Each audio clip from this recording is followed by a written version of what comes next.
Remember, in the course of discussing movies, the host will spoil plots. You've been warned.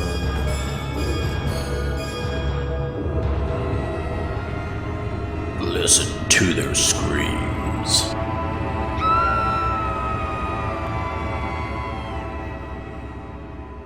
Greetings, ghouls and creeps, and welcome to Listen to Their Screams, a horror podcast that feels like you're chatting with friends. I am one of your friends, Dave. I'm joined as always by your other friend, Ike. Ike, how are you? Hey, I'm doing pretty good. Not too shabby. I'm freezing cold, but I'm doing pretty good.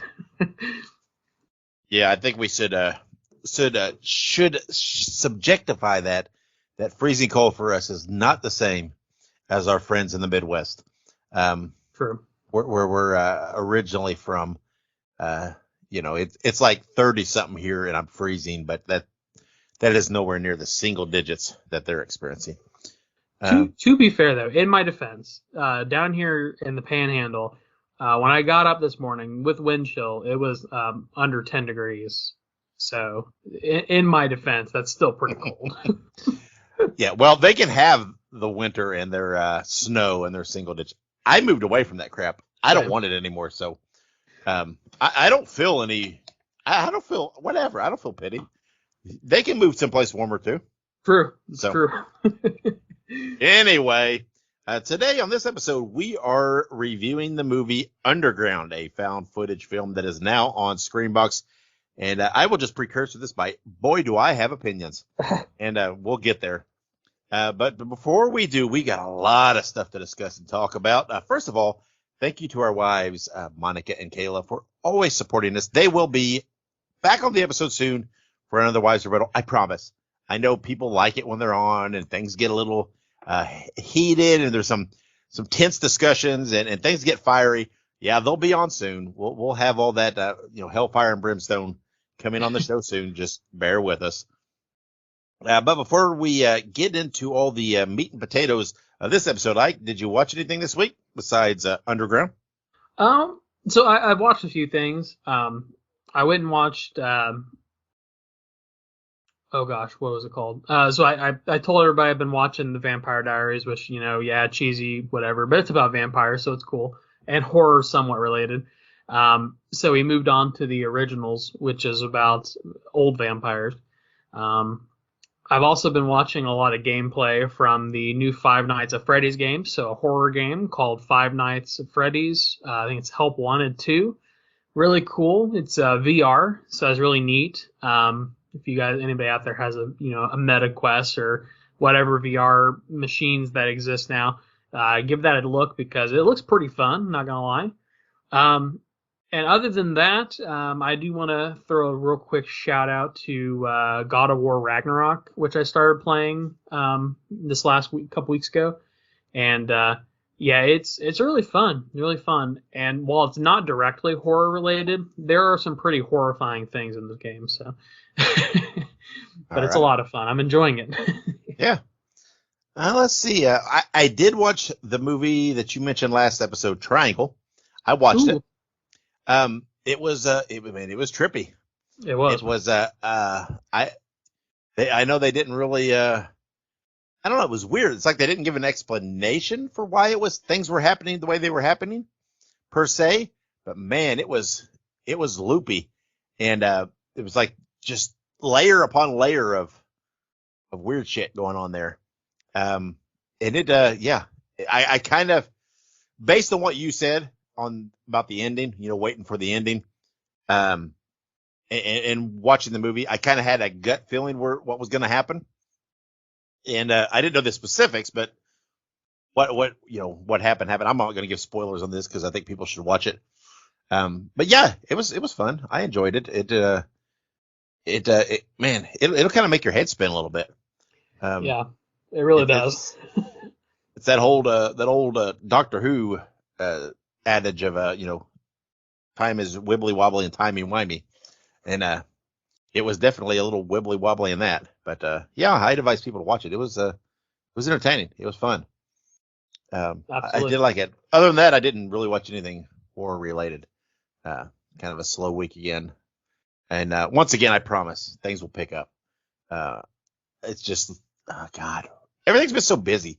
Yeah. It's like the beginning of the year. This is like the beginning of the year, the end of the year is the busiest time for me for work. There's so much stuff going on. Just when you think, I've hit a lull and okay, I'm caught up, everything's good. It's just like the next wave hits. So it'll get there, I promise. But for now, that's all I watched. That and Underground, which we'll talk about in a little bit. But before we get there, let's first start off with our weekly segment, Horror Hot Take. And this episode, we have another horror hot take. So, Ike, do you have something queued up on the burner ready to go? I do. I think I'm ready. All right. So, let's bring the smoke. Let's hear your hot take for this episode. Absolutely. So this isn't, honestly, for the show, this is not much of a horror hot take. But if you put it into the context, which I'll explain a little bit, that I would normally put this in, it is definitely a hot take to the people that this is targeted at. So, we are in the season of award shows, the Oscars, the Golden Globes, and all that good shit. I think it's about time that we have a Best Picture winner Oscar be a horror movie. And I know that, there have been attempts in the past, things like The Exorcist and, other movies over the years. But there are a significant number of horror movies that I think were very, very honorable and worthy of an Oscar or a Golden Globe or whatever bullshit, award show, they want to pull out next. And I think that part of the hot take is that some people will say, well, oh yeah, they can enter and everything. It's just, it's not a big deal. It's, well, if it were the case, I think that there would not be as many independent horror movie shows as there are. There are a lot of award shows specifically for horror movies, such as the Chainsaw Awards, and there's another one that I'm having a hard time remembering. But the point of the matter is that I feel like a lot of times these award shows do specifically exclude horror movies in a lot of ways. I don't believe that there's typically a category for horror movies, and I don't typically see horror movies being submitted for Best Picture, and I think that's a shame. I think horror movies, in a lot of ways, is one of the best, in my opinion, is the best genre, but it's one of the best genres, one of the most diverse genres, and one of the most, I would say, successful genres this year. I would venture to guess that horror movies probably made more money than any other genre movie this year for 2023, and is definitely not being recognized as such. So I think it is about damn time that a horror movie be put up for Best Picture and it wins, or at the very, very, very least, they add a horror movie genre to these award shows, because horror movies are, again, very much saturated in the platform and in the genre of movies and TV shows, and it's just an absolute shame and a half that they do not get the, I would say, public recognition that they deserve on these shows. Yeah, and I think that goes for genre films in general. Yeah. Right? I mean, you don't get horror movies or sci-fi movies or comic book movies. They don't get the recognition. It's like they're looked at tainted, and it's like they've always been that way. But it's like, come on, get with the times, because those movies are making the most money. They're the biggest successes, and at some point, these organizations need to get off their high horse and quit thinking everything's got to be a Gone with the Wind type film. Right. And it's okay to recognize other films. There have been lots of great horror movies for decades. Decades alone. But it's time to get with it and recognize. I don't want them to do a separate category for horror movies. I just want them to start recognizing horror movies in the categories they have. It's like, it's a shame that they can't just quit worrying about labels of the types of movies and just look at movies in general.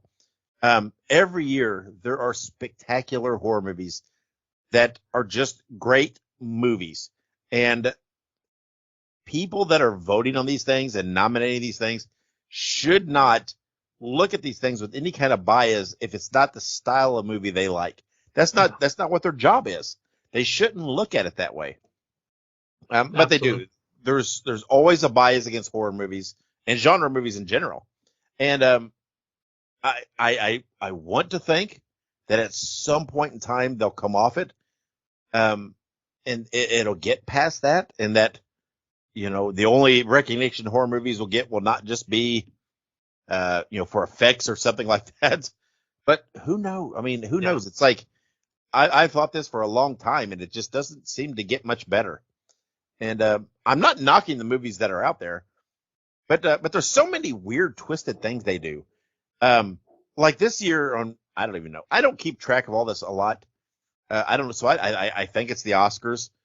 It's like the Barbie movie is up for best adaptive screenplay. Excuse me. I think that's the terminology, which is weird because Barbie is not an adapted screenplay.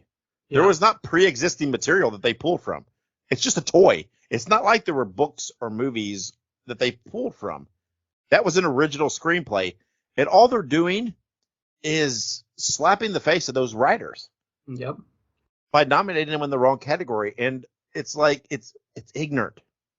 It's, don't get me started on that either, because, I think that there was I can't remember what award show it was, but it was for music. I think it was the Golden Globes. It was for music in a movie, and the song "I'm Just Ken" from the Barbie movie won, and it won over the Billie Eilish song "What Was I Made For?" And like, here's the deal. Like, I get it. "I'm Just Ken" is great, and it's a fantastic song. So I don't want anybody to think that I'm shitting on that. But how are you going to put that over that Billie Eilish song? The Billie Eilish song literally is a masterpiece. But not only that, like, the whole point of "I'm Just Ken" is like allowing, like, the whole point of the Barbie movie in general was to not, silence the female voice, the creative voice. But I'm not going to get into that because I know some people are going to be pissy with me for even saying it. But anyways, it's a whole genre thing, and it's all award shows. And it's not just horror movies, like Dave said. There are a lot of different genres that get absolutely just bumblefucked every year because, like you said, they're genre movies. And yeah, comic book movies is another big one. I know the Joker won some awards, but the Joker, it is hard to even say if the Joker is a true comic book movie because it's very original. It contains characters from Batman, but it didn't necessarily meet the same trope or genre of the comic book movie that you'd normally see. I don't know. I have some mixed feelings on whether or not I want to use that as like the depiction of, a comic book movie winning an award, if that makes sense. Yeah, I love the Joker movie, but it's not really pulling from a lot of material. No. But anywho, like for instance, the Batman. I think, I think the Batman should have won an award. That was easily one of the best films of 2022, I think, is when it came out. But obviously it wasn't going to win an Oscar for Best Picture, even though Pattinson easily acted one of the best depictions of the Batman in my whole life. But anywho, before I get too crazy on that. Yeah, I don't put a lot of weight in award shows. I don't watch award shows any longer. I just don't relate to them. And, I don't know. I mean, I get it, right? There's some great movies, but it's like I feel like there's this precedent to let's pick something that's artsy and obscure because we have to. And I'm like, that's not the right approach.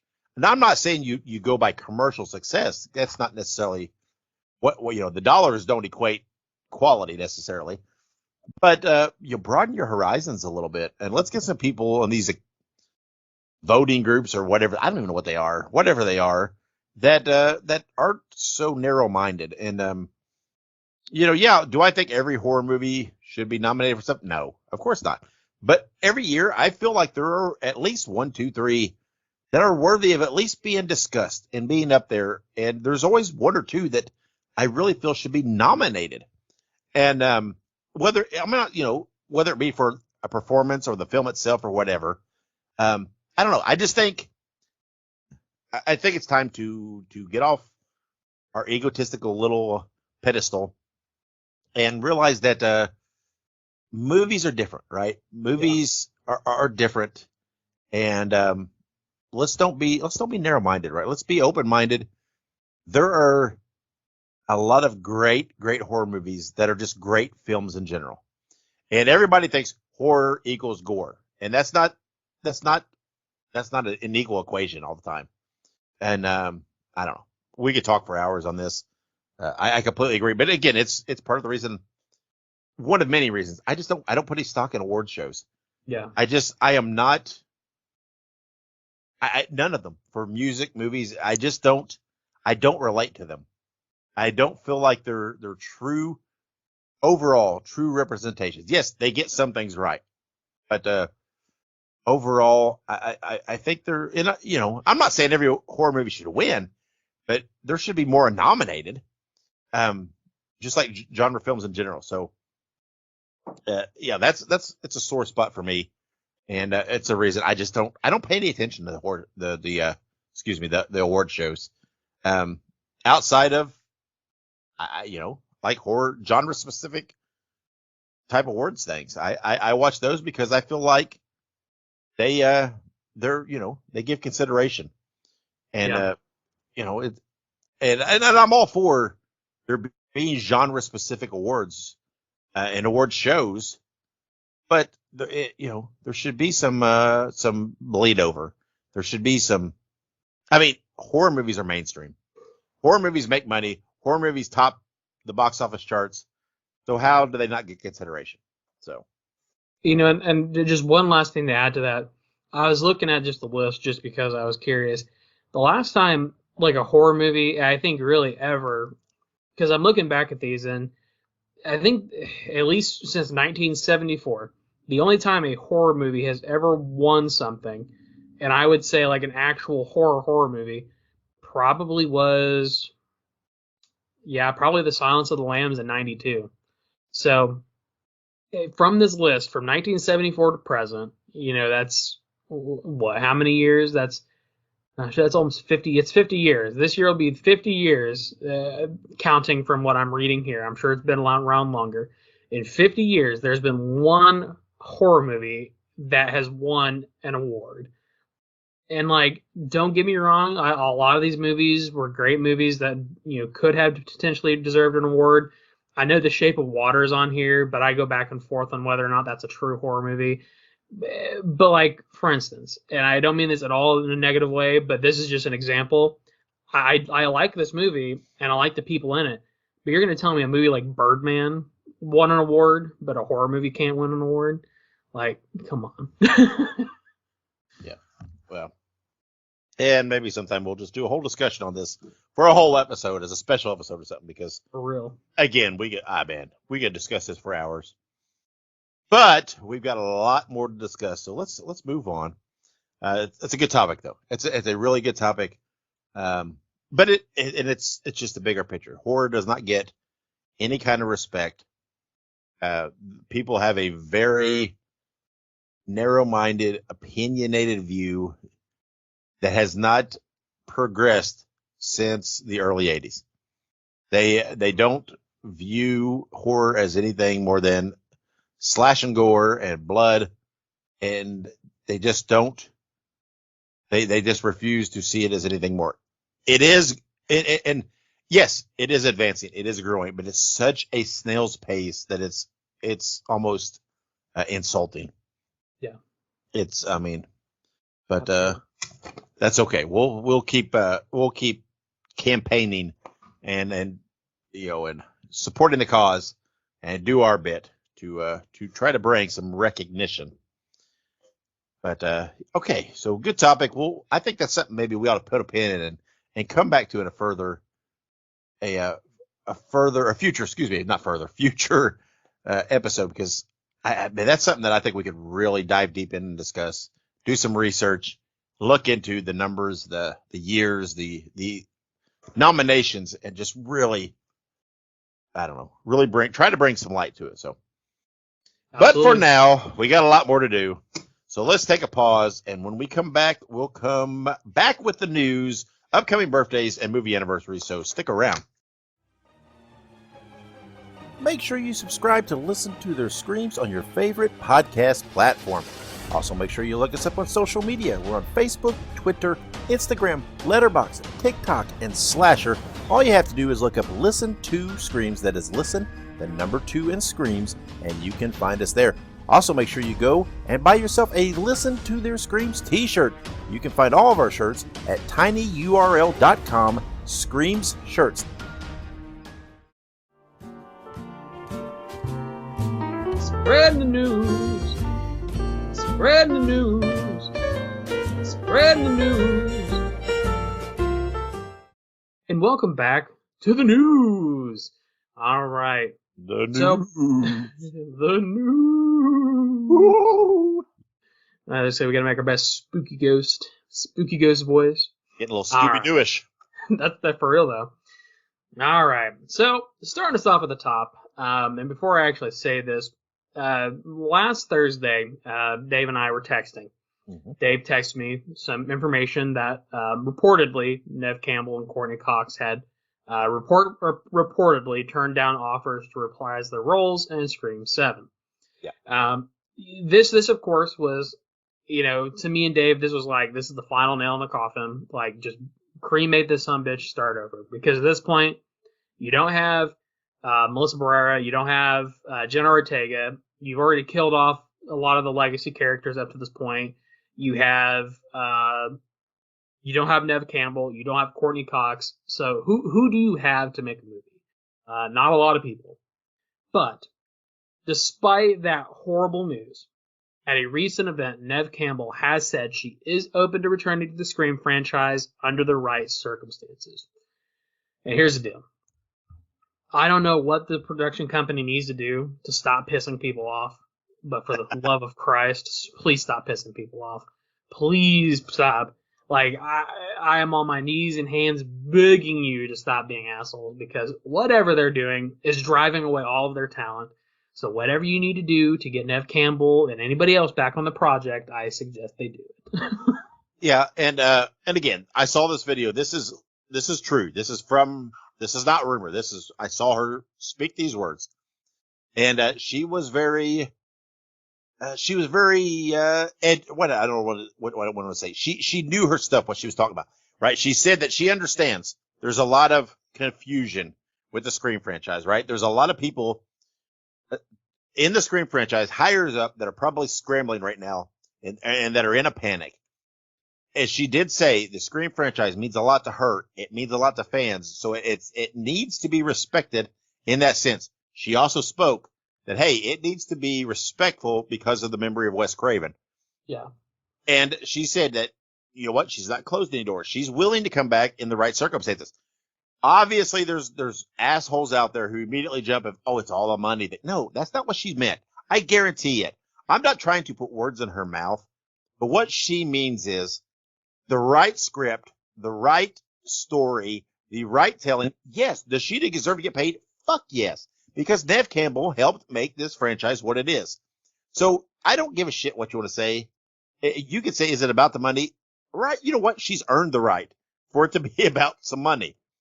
But that's not what it's all about. She's not going to do a movie that she doesn't believe is respectful to the franchise and to Wes Craven. She's made that clear that she cares about this. This is important to her, and that it should be important to others. Man, the Scream franchise right now just has my head spinning because there's so much. I really think they just need to say, look, we're going to table it for now, catch our breath, and because I don't know what's going on. I mean, if they can't get Neve Campbell, if they can't get Courtney Cox, if they can't pull in a couple of other people, there's no sense in even trying. If you've lost the new people, you've got to have somebody there for the franchise. They're already in a situation where the last two movies feel like they just don't matter anymore. And so I don't know. I don't think I don't know that there's a right solution to this scenario. And, No. And I hate it because I love this franchise, but it's almost like, man, quit trying. Just admit, okay, things are a mess. We can't pull something logical out of our ass. Let's just put it on the shelf for now. And if we want to revisit later, we'll revisit later.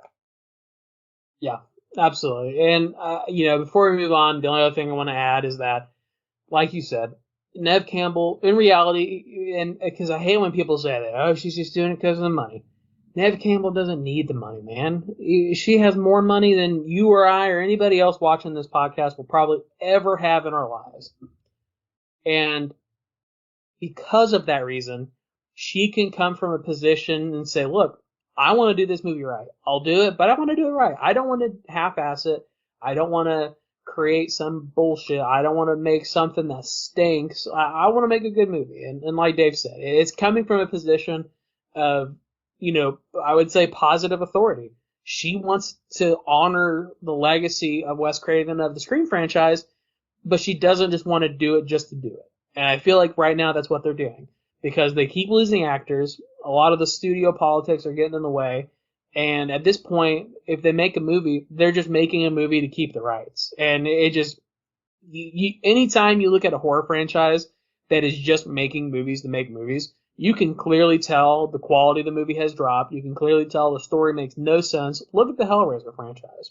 Mm-hmm. After Hellraiser 2, none of those movies make sense until they made the reboot, requel thing here recently.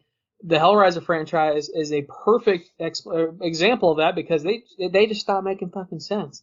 They just start pulling shit out of their ass, and it doesn't make any sense. So, anyways,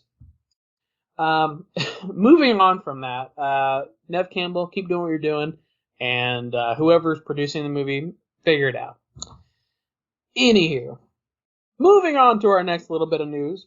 Kyle Gallner, who is returning from Smile, and Rosemarie DeWitt have been cast in Smile 2. They join Lucas Gage and Naomi Scott in the film, which will be directed by the returning Parker Finn, and the movie is due in theaters October 18, 2024. Dave and I, we both love Smile. It was definitely a solid movie, and Smile 2 was on our list of promising movies for the year. And honestly, the fact that they have Gallner coming back is good news because Kyle Gallner was at the end of the last movie, and he will probably be the bridge between the two movies. So, very excited. Yeah, and this tells me that they've got a direction, right? They probably have, if not a script, they have a really solid, fleshed out ideal in mind. I would think, bringing him back, there's got to be some direction. I'm excited for this film. I loved. I thought the first film was really, really solid. I loved their marketing campaign for it. I'm looking forward to the second one because, again, like we mentioned earlier, man, we need some really top-notch horror movies to keep knocking at that door. And the Smile was one, and I think Smile 2 will continue to be that. Absolutely. All right. And we also have some news about Thanksgiving. It was released on video on demand on January 16th and will be released on DVD and Blu-ray on January 30th. Obviously, we're all excited about the video on demand release, and the physical media release is also very exciting because everybody loves a little bit of Thanksgiving. Can't beat that. So, if you guys, any collectors out there, I know a lot of horror movie collectors are probably going to want to get their hands on the Blu-ray, and all that good jazz. So, yeah, that should be fun. Yeah, love Thanksgiving. Fun film. Great film. One of our top 5 films of 2023. I urge people to support physical media because you never know what the future of streaming. I'm not saying streaming is going to go away, but you never know. Things come and go on streaming, and we hear all this shit about Best Buy and this and that are doing away with physical media. Man, support physical media. Let's keep that alive because it is still imperative to have hard copies of things just in case, to document, preserve. Because I know it's silly to think that in this modern context, but it's true. You never know what the future will hold. Absolutely, and just to add to that, there are a lot of movies that, we've gotten kind of spoiled with the whole like streaming platforms and stuff like that. And don't get me wrong, streaming's fantastic, but just as a small example, the TV show that I'm watching currently, The Originals, it was originally on Netflix. But Netflix didn't lose. I don't know if they lost the rights or they just didn't renew the rights. I don't know how that shit works. But they had The Originals, The Vampire Diaries, and the show called Legacies. All are in the same universe. They're all about the same shit. It's just different little side spinoffs and shit. Anyways, the point I'm getting to is they lose the rights to these things, right? And for a while, the originals just was nowhere. You couldn't stream it for anywhere. You either had to purchase it like through Prime or Vudu or find the physical media. So a lot of times, and we hate to think about it, unless these are like very specific IP properties, like unless it's like a Marvel movie that belongs to Disney, it's very likely that sometime, somewhere down along the line, some horror movie that you love that is streaming somewhere might not be streaming there because they lose the rights or they just fail to renew the rights, And then, of course, there are even those even more obscure movies who you can't even purchase on Prime and whatnot. Yeah, it comes up all the time. I mean, there's a movie I want to watch. I'll search, and I'm like, it's not anywhere. Correct. And it's like, so, having physical media matters. It's don't take it for granted. It's going to be out there forever because it's a rights thing. It's a payment thing. You never know. So keep supporting physical media. Keep supporting the streaming and the the digital copies too. Let's just support it all. Let's just try to keep it all going. So, if you enjoyed Thanksgiving, hey, go out and buy a Blu-ray and just throw it on a shelf and just have it just in case. Very true. Can't hurt. Trusty Blu-ray. All right. So some other good news. David Bruckner is going to be attempting to remake The Blob. He is set to write and direct the film. No further details are available yet. So I have seen, I think, the remake of The Blob from like '88. Not the '58 version, I think, which is the original one. But I have seen the one from 1988. It's been a long time, but I have seen that one. Yeah, I mean, this will be another remake. I don't know. I don't know that it needs to be remade again. I mean, I love The Blob. It's a great, both versions that are out there are great films. I don't know. I don't know that it needs to be remade, but it's, whatever. It is what it is. But more power to them. Yep, that's usually my reaction. More power to him. But keep an eye for that in the coming years. And in some unfortunate news, The Exorcist Deceiver has been removed from Universal's release calendar, and David Gordon Green is no longer set to direct the film. Universal and Blumhouse are looking for a new director. Honestly, David Gordon Green, he gets a lot of hate for no reason. He's just the director, and obviously the director has a lot of creative control, but I feel like a lot of people really blame him for, like, for instance, how the Halloween franchise turned out. Yeah. And a lot of people blame him for the Exorcist movie, even though I think the Exorcist Believer was pretty solid, all things considered.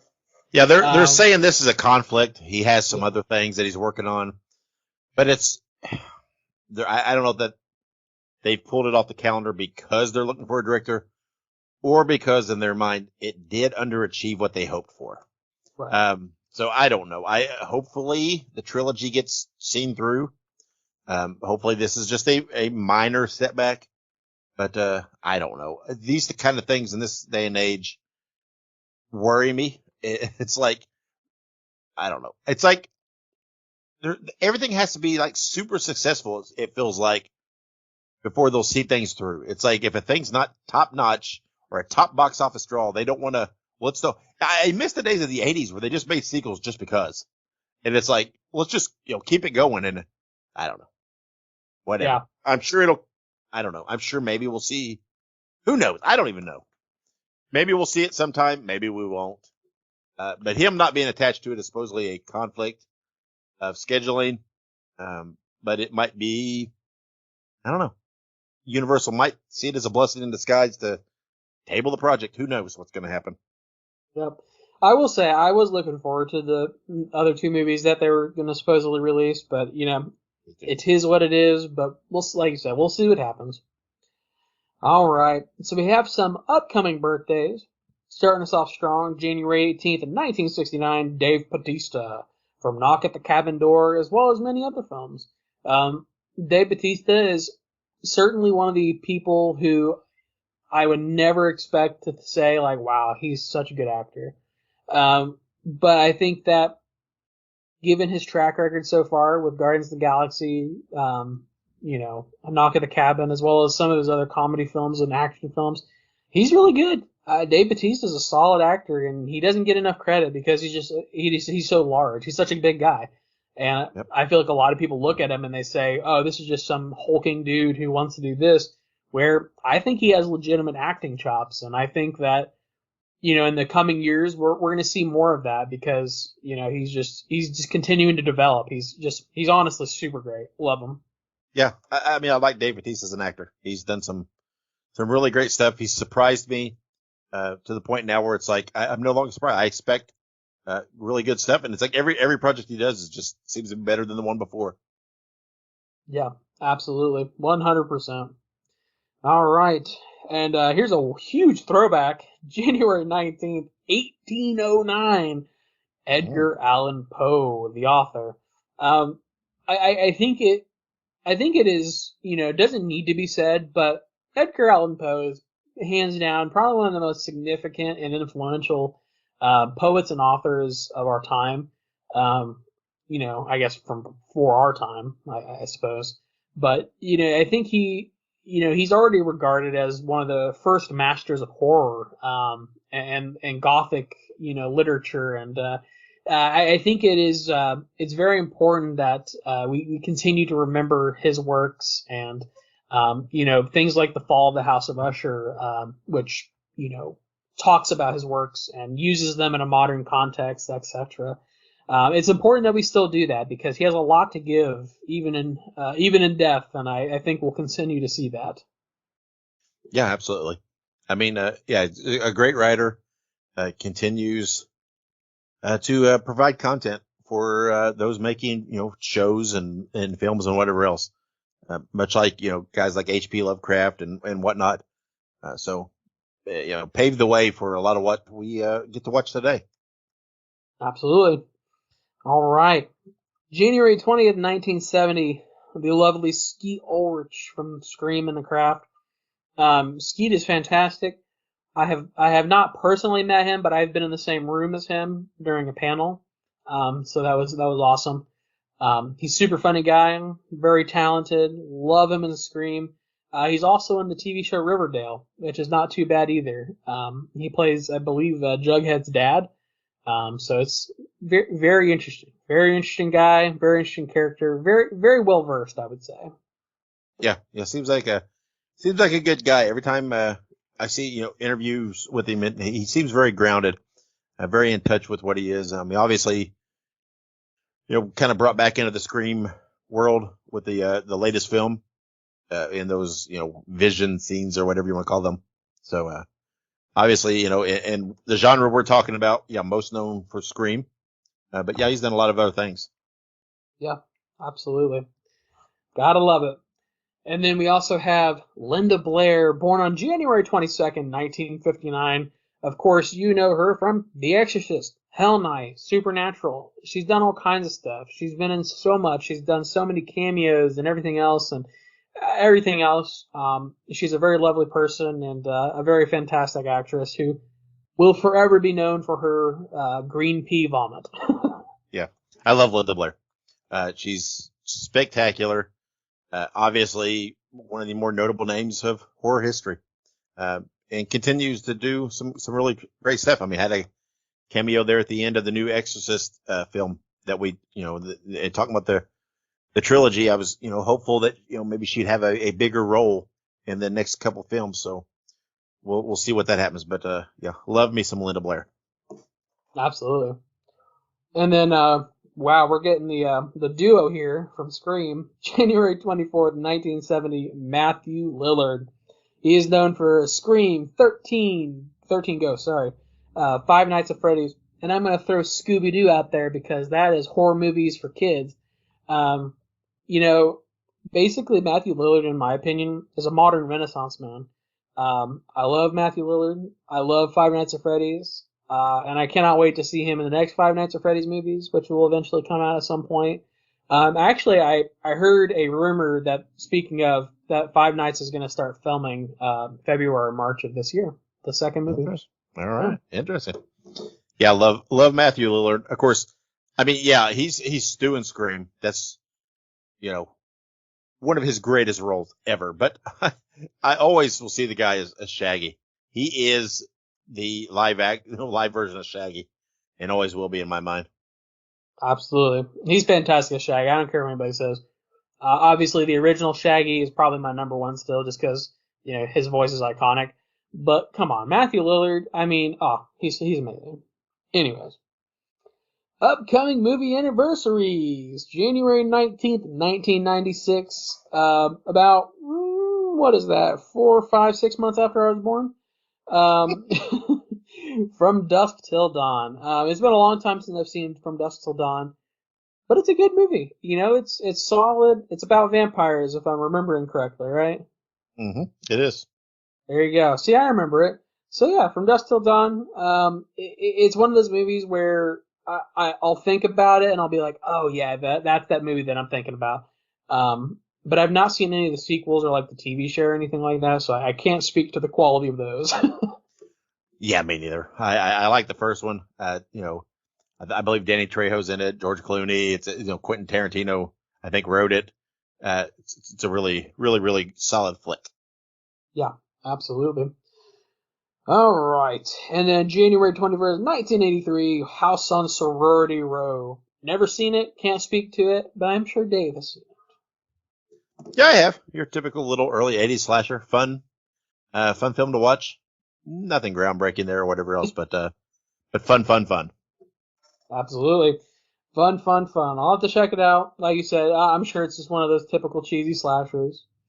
But January 21st, 2000, the year 2000, we have American Psycho. I have seen American Psycho. And for anybody who's curious, I do have the critical thinking skills to realize that Patrick Bateman is not a good person. American Psycho, it's a solid movie.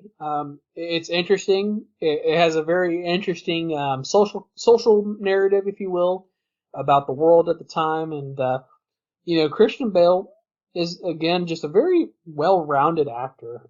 So it was very great to see him in that for sure. Yeah, it's such a good movie. Absolutely love it, and completely makes you look at Huey Lewis in the News in a completely different way. It very much does. Very much does. And then we have January 23rd, 1987, The Stepfather. I have seen this movie a very long time ago. More recently, I have seen the remake that they had in the 2000s, which was pretty good. But I don't remember what year that was. But yeah, it's your typical slasher. A little bit of a different spin because it's sort of like, familial in a way, but it's pretty good. Yeah, Stepfather's a good movie. It's got Terry O'Quinn in it from Lost. Man, such a good. He's so damn creepy in it, and it's wild because you hear news stories that make you feel like, this is not such a stretch, and but I love that movie. Just so fun. Absolutely. And then lastly, January 23rd, 1998, not 88, 1998, Phantoms. I have seen Phantoms. It has been a very long time since I've seen Phantoms. But if I remember correctly, it has Ben Affleck and Liev Schreiber in it. Rose McGowan, right? Yeah. Affleck's the bomb in Phantoms. That's a Clerks one of the I don't know, one of the Jane Silent Bob deals. Yeah. But it's true. It's I love Phantoms, and Affleck is the bomb in it. It is a true statement. He's the bomb in Phantoms. Love it. I'll have to check that out again because it's been a long time since I've seen that. But anywho, and then upcoming releases. We're almost to the end here, guys. We have Founders Day coming to theaters on January 19th.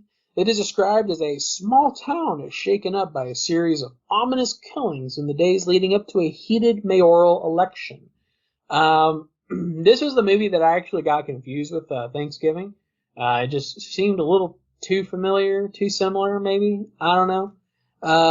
I'm curious about this movie, and I believe this is actually the movie we're going to be reviewing next week, if I remember correctly. Mm-hmm. It is. And I'm looking forward to this. This sounds intriguing. It one of those things I'm not going to dive into it, but given the tense political climate that is constantly brewing in this country, doesn't seem that far a stretch. So Absolutely. I, like you said, would believe it if I saw it. But all right, that does it for our news, upcoming birthdays, movie anniversaries, and releases. As always, follow us on social media. That way you can check out when this stuff pops up in real time. So we post about it when it happens, and it's good stuff. It's good information to have. So, in any case, when we come back, we have our official review of Underground. Listen to Their Screams is now a Fangoria collaborator. Get 20% off your order at shop.fangoria.com by using the promo code LISTEN2SCREAMS at checkout. That is listen, the number 2, and screams. Or you can click the link in the show notes. All right, and we are back here on Listen to Their Screams. It is review time, and we are reviewing Underground, which was released January 9th, 2024 on Screambox, directed by Lars Jansen, written by Lars Jansen and Charlotte Dawn Potter, starring Cameron Ashplant, James Swanton, and Charlotte Dawn Potter. It is described as, after a wild bachelorette party, a group of young women find themselves trapped in an underground bunker complex. Man, oh man. Like I said earlier, do I have very, very strong opinions about this film. You did a horror hot take earlier. This is my horror hot take. This movie sucked. I am sorry. I try to be a positive guy. I try to find redeeming qualities. Man, this movie was, it was horrible. I hate saying that about a film, but I can't find anything that I enjoyed about this movie. It drug. It was boring. It took too long to get to the bunker and to the gist of things. And then it just was not scary. To my knowledge, nobody died, right? There was nothing. I mean, what the hell? It was, for something that really, to me, had a good premise. Man, they didn't deliver on anything. I am so disappointed in this film. I would sit for an hour and 40 minutes, stare at a blank screen before I would rewatch this film. I know sometimes I'm not this opinionated, but this film, good Lord, I did not like. I think I'd rather watch Thanksgiving again than this film. And that's saying something. I don't even know how loosely it has to be classified as horror, because it wasn't scary or tense. It just didn't have anything for me. I don't know. What do you think, Ike? So here's the thing. I didn't hate the movie. So let me start with the positive first. I loved the filming. The filmography was good. From a technical perspective, all the shots were nice. They tried to act like it was done from like a phone or some sort of like mobile device. So, that part wasn't horrible. It was reasonable. They had some pretty interesting, backgrounds. The tunnels were pretty cool. The scenic ocean view was nice towards the end there. That was nice. The rest of it, not so much. The story, almost non-existent. I think that I think the scariest part of this movie was when they were in the circle around the pentagram or whatever, and the demon kind of comes out and was doing a little oogity boogity. But other than that, I really got to say this movie was not scary, not even tense really. There were a couple of parts where you're like, okay, well, this is starting to get my attention. What's going on here? And then it just completely doesn't pan out. Like Dave said, there was no risk here. There was no reward. In the very beginning, it starts off with a police officer talking to a camera, talking about how they're asking like, oh, is the tunnels haunted? And he's like, well, we're not going to talk about that right now.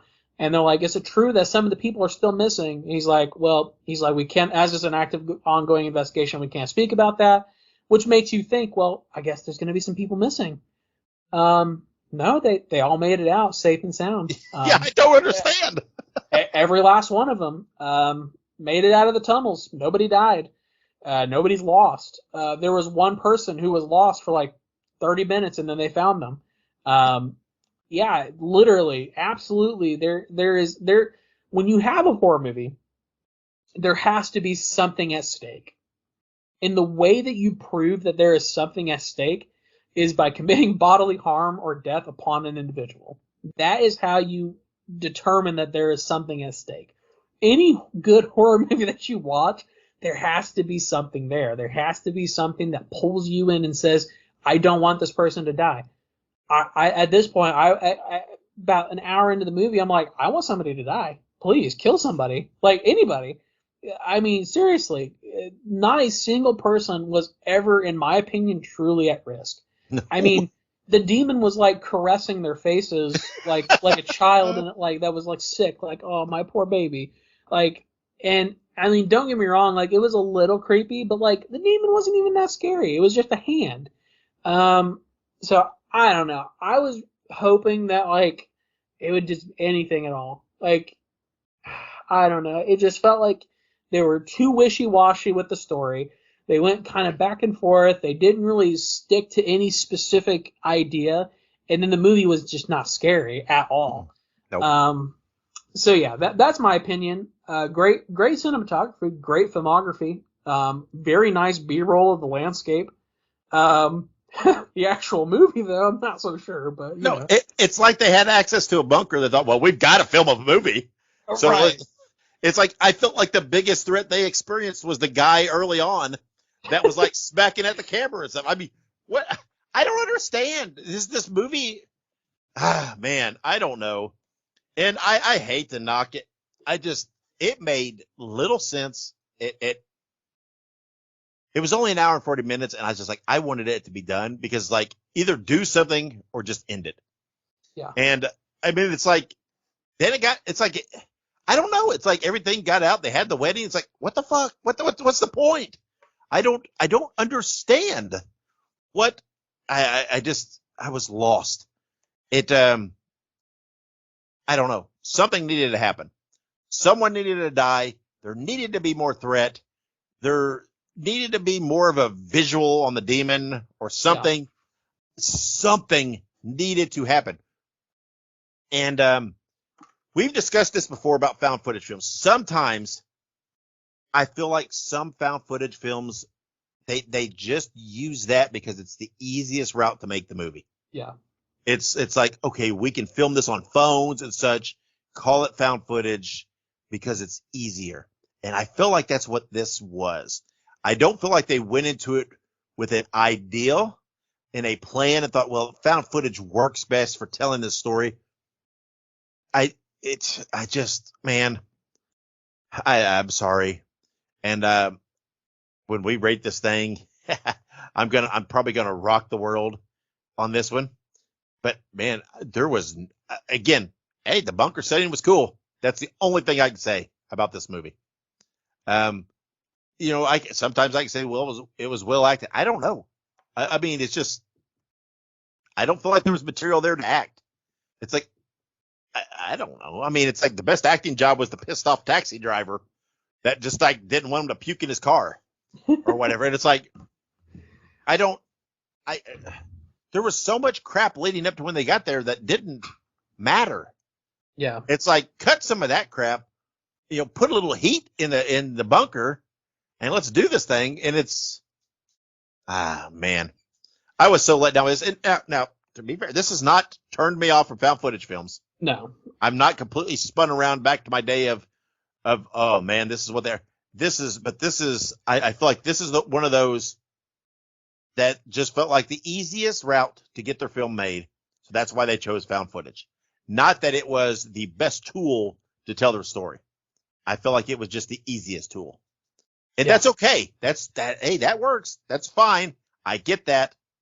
But if there's no story, I don't care what you do. If there's no story, it doesn't matter what you shoot it on. It's not going to save it. And there was not a strong enough story for this film. And here's one thing I want to add too is, we use the phrase found footage, and I know it's not literal, But like, is this truly found footage? Like, yeah, they filmed it on like a camera that's not your traditional camera or filming equipment, but nobody found the footage. This was readily available footage that the person who filmed it was still Yep. alive and able to communicate what happened. Typically, again, typically, found footage is someone happened upon the footage of some horrific event. Look at any popular found footage movie. You know what I mean? With the exception of like As Above, So Below, 99% of like horror movies who fall into that category, either both or most of the party dies, and the footage is later recovered at some other undetermined or undisclosed position or event, and that's that. You know, Blair Witch, they find their tapes just in the middle of the woods. You know, trying to think of another found footage movie off the top of my head. Um, shit. Paranormal Activity. It was security cameras basically. Paranormal Activity 2 security cameras. So yeah, that's my problem. That's my issue is that I don't even necessarily know if this is actually found footage. I think this is an attempt at found footage, but is it truly found footage? Who found the footage? The lady who shot the footage on her phone. That's who found it. Yeah, it was a mess. I don't understand any aspect of it. It didn't make sense. The story was not fluid. It's just, Lord have mercy. We reviewed a few movies that I'm like, eesh, what is this? The But fucking Cannibal Cabin baby. yeah, but this movie doesn't. But this movie made no sense to me. I mean, it raised more questions than it answered for me. And I again, I'm disappointed. So let's rate this sucker. One thing, it was almost 2 hours too. An I hour and no 40 kidding. minutes. That's what I'm saying. It took so long to get to this bunker, and I'm like, what are they trying to say? I kept thinking, oh, okay, so this guy smacks at the camera. Okay, he'll come back into it then, right? He's a Right. dick. He'll Surely. come back into it. Oh, the taxi driver is kind of grumpy. Maybe he'll come back into it. I kept thinking, what are they setting up here? Nothing. Nothing. I'm like, Jack shit. all we want to establish is these girls are drunk. Well, okay, we got that. It's like, what was all that for? What did that matter? I just made no sense. And I try to be optimistic about these things. I can't, and I'm sorry, I just can't put enough shine on this. I can't come up with the saving grace outside of, hey, I like the bunker. That's it. But I feel like, okay, well, that's disappointing. I feel like they could have done more with it. But all right, let's rate this thing. Do it. You tend to be more generous than I am sometimes. I'm going to be flat out, stone cold obvious. I am giving this damn thing a 1 scream out of 5 because I cannot think of redeeming qualities of this film. Not enough to even bump it to a 2 because I did enjoy it. Did not like this film. I'm sorry. It is what it is. I'm standing my ground. I'm giving it a 1 scream. You know, this is going to be a first. I'm giving it a 1.5. I think this is the first time I've ever graded under a 2. I genuinely think that. I can't think of a time that I've ever given a movie under a 2. Yeah, 1.5 out of 5. And the only reason I give it that 0.5, you know, is because to me, the movie was not a complete loss. There was something redeeming about it because I genuinely mean it when I say that the filmography was great. I think that the cinematography was very well planned. So whoever was in charge of cinematography, fantastic fucking job. Honestly, hats off to you. Cheers. Everything else was not great though. The writing was poor. You know, great filmography and cinematography cannot make up for a very shitty story. That's just the end of it. You could have the best scenery, the best filmography, the best sound. You could have the best of all worlds, but if you do not have something resembling a story, that's game over. It's game over from the get-go. There's no recovering from that. Yeah, this is the first time of any movie we've ever done that after I watched it and leading into this episode, this recording, I have went on and looked at other people's reviews because I thought, am I missing something? Is there something here that maybe it just flew over my head? Maybe I missed. Nope. Every review, it's everybody's saying the exact same things. And I'm not saying that matters or amounts to anything. It didn't influence me because this is where I stood after watching the film. I just wanted to, I wanted to try to be fair and make sure that it wasn't me. It wasn't me missing something or that I looked away for a minute and missed a key point. Everybody's saying, what the hell was this? What's going on? I don't understand. And so this is, I don't know. If you like this film, more power to you. Please explain to me why. Yeah. And I don't mean that to be snarky or to be a jerk. Just please tell me why. Please tell me what I'm missing that maybe can shine some light. Because, hey, I tried. I tried to be open-minded. I go into every movie open-minded. But yeah. I tried to really sit and think about this for a minute and think, okay, was it as bad as I thought? Did I miss something? Okay, what are the positives? And I couldn't think of them. So it's like I'm like, okay, well, let me look this up and make sure. I really wanted to do my due diligence and not just slam the movie if I had made a mistake in my viewing. And I know it's a taste thing. I get that. But I just wanted to make sure I didn't miss something, that maybe I didn't misinterpret something that was there. And I couldn't figure it out. So I thought, okay, well, I guess I'm going to go with my gut here. But again, if you liked it, more power to you. So be it. You can't argue taste because it's an opinion. I'd love to hear why. I just love to hear a counterpoint. I'm not going to argue. I'm not looking for an argument. I just want to hear. I would like to hear an explanation from someone who enjoyed this film. And not to belittle it, I'm not going to try to undercut it. I will respect it wholeheartedly. I just want to hear the counterpoint. Yeah. Because I can't think of the counterpoints. Well, and what's interesting is that, sometimes when you rate a movie poorly, I still give it like at least a 2.5 or a 3, And so I think in this case, it's like neither of us really saw that other side, where normally either we're both like on the side of, yeah, it was a good movie, or at least one of us is, you know what I mean? Yeah. So it's very interesting that, we've both come to this conclusion.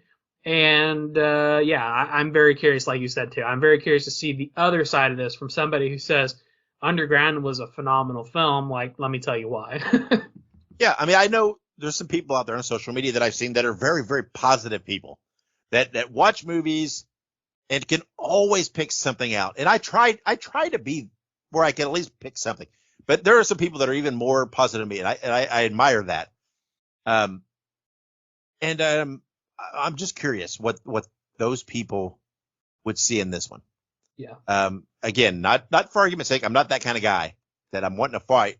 I just want to hear the counter opinion, just out of curiosity. It's not going to change my mind. Probably, it's not going to change my opinion. I'm just curious to hear the other side of that coin, or if we're talking about what two-headed nickel here or whatever. That right. It's both sides are the same. And if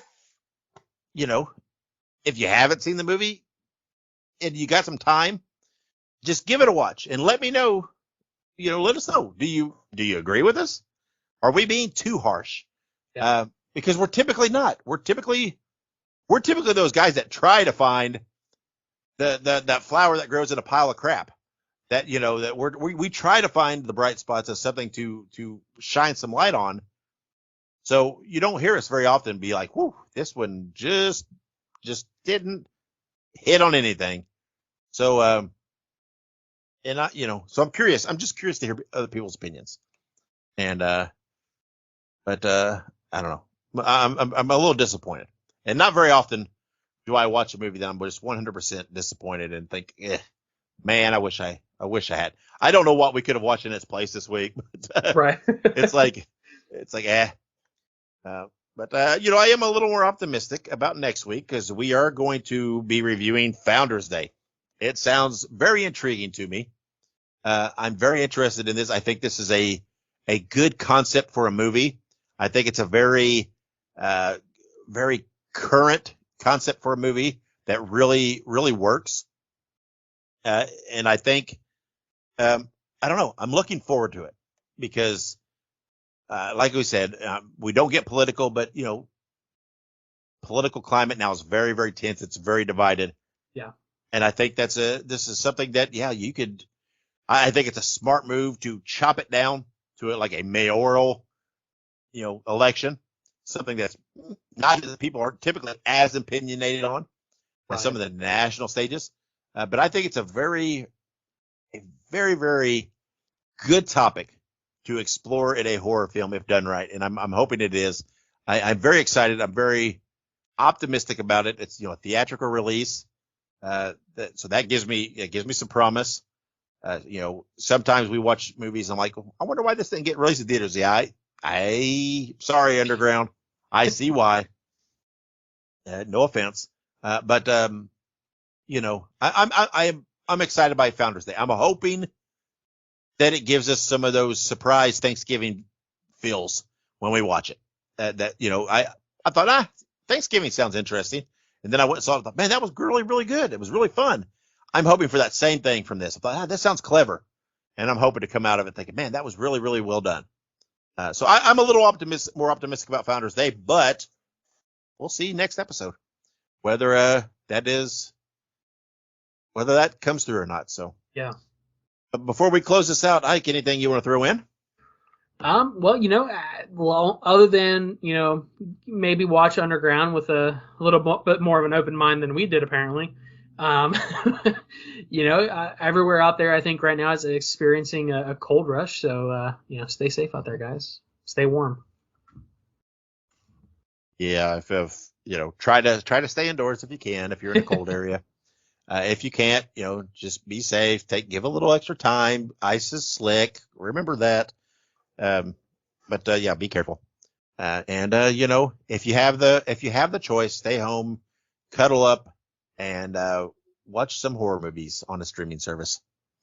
And that's always a good alternative. So, well, all right. Until next episode, when we're going to review Founders Day, which will be in theaters coming this Friday after release. Wherever you go and whatever you do, be good, be safe, and have many pleasant nightmares.